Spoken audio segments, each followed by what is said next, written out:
Jeste li ikad pomiješali aspirin i ocat? Danas ću vam pokazati 3 odličnih načina kako ga iskoristiti, stoga svakako ostanite do kraja videa kako ne biste propustili ove fantastične ideje. Prvo ga moramo usitniti kako bismo dobili prah, a to ćemo učiniti čekićem. Stavite aspirin u WC papir i udarite čekićem. Prijatelji, bilo bi mi drago kad biste mi napisali odakle me gledate. Hvala vam. Jedan dio stavite u posudu, a drugi ostavite za kasnije.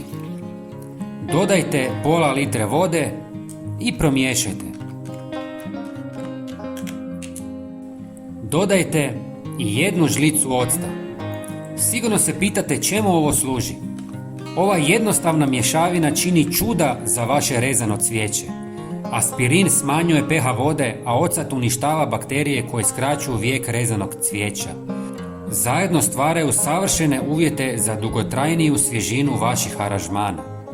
Isprobajte i uživajte u ljepoti cvijeća još duže. Aspirin možete i miješati i sa šamponom. U posudu dodajte malo aspirina i šampona i dobro promiješajte.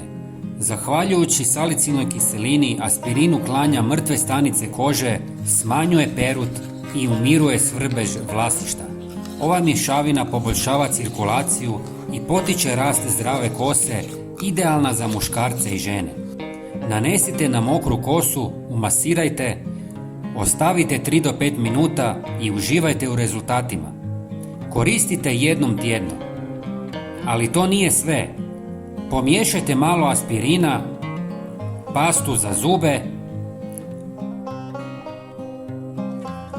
i pola žlice maslinovog ulja, pa sve dobro promiješajte.